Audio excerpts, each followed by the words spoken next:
World Hindu economic forum हा स्वामी विज्ञानंदजी यांनी काढलेली संस्था आहे। दरवर्षी याची कॉन्फरन्स होते। या कॉन्फरन्समध्ये मी या ठिकाणी आलो होतो। जे आपलं हिंदू तत्वज्ञान आहे त्या तत्वज्ञानामधले जे आर्थिक मूल्य आहे त्या मूल्यांवर आधारित अर्थव्यवस्था उभी करायची हे याच्या मागचं तत्व आहे।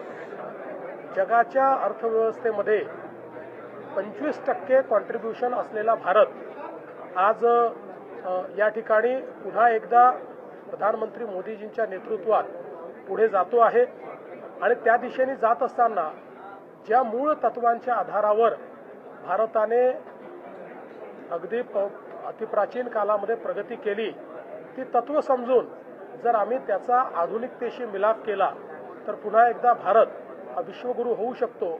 अशा प्रकारच्या फिलॉसॉफीने जगभरातले जे आमचे उद्योजक आहेत त्या उद्योजकांना जोडण्याचं काम या फोरमच्या माध्यमातून होत आहे आणि मला असं वाटतं की एक अतिशय महत्त्वाचं कार्य हा फोरम करतोय। तुम्ही व्यासपीठावर असतानाच एक गुंतवणूक झालेली आहे महाराष्ट्रासाठी। मला अतिशय आनंद आहे की बांगड सिमेंट जे देशातली जी सिमेंटच्या क्षेत्रातली एक सर्वात प्रमुख कंपनी आहे, पहिल्या 1-2 मध्ये ज्यांचं नाव येतं, त्यांनी चंद्रपूरमध्ये 2000 कोटी रुपये गुंतवण्याकरता लेटर ऑफ इंटेंट मला या ठिकाणी दिलेला आहे। तुम्हाला पंतप्रधान म्हणून चुकून का होईना त्याला याला काही अर्थ नाही। असल्या गोष्टींकडे मी लक्ष देतो।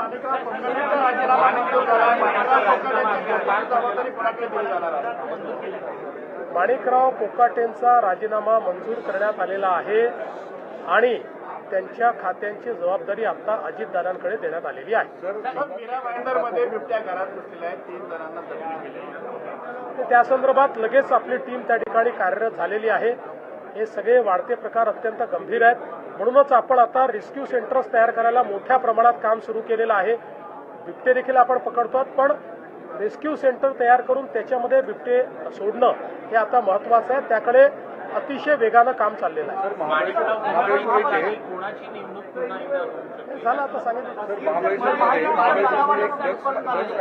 समोर आलेलं आहे महाबळेश्वरच्या इथे आणि त्याच्यामध्ये विरोधकांचं असं म्हणणं आहे की एकनाथ शिंदेच्या निकटवर्तीयांचे त्यांच्या नातेगोत्यांमध्ये हे कारखाने आहेत। इतक्या मोठ्या प्रमाणामध्ये कोकेन महाबळेश्वर पाथरीसारख्या हिल स्टेशनवर सापडलेलं कारवाई होऊन पहिल्यांदा तर मी पोलीस विभागाचं अभिनंदन करतो की हा जो काही त्या ठिकाणी धंदा चालला होता तो पूर्णपणे त्याचा पर्दाफाश करून आणि त्याच्यावर मोठी कारवाई पोलिसांनी केली आहे। या संपूर्ण प्रकरणामध्ये जाणीवपूर्वक राजकीय दृष्ट्या कुठेतरी उपमुख्यमंत्री एकनाथराव शिंदेजींचं नाव आणण्याचा जो प्रयत्न चाललेला आहे तो चुकीचा आहे, तो निषेधार्ह आहे। कुठल्याही पद्धतीनं आत्तापर्यंतचे जे काही एव्हिडन्सेस आहेत त्यात त्यांचा किंवा त्यांच्या परिवाराचा या ठिकाणी कुठलाही संबंध दुरान्वयानेही आलेला नाही। त्याच्यामुळे मला असं वाटतं की कुठेतरी दिशाभूल करून अशा पद्धतीनं बाजाराने संबंध जोडायचा हे काही योग्य नाही आहे। या संदर्भात पूर्ण चौकशी आम्ही करतो।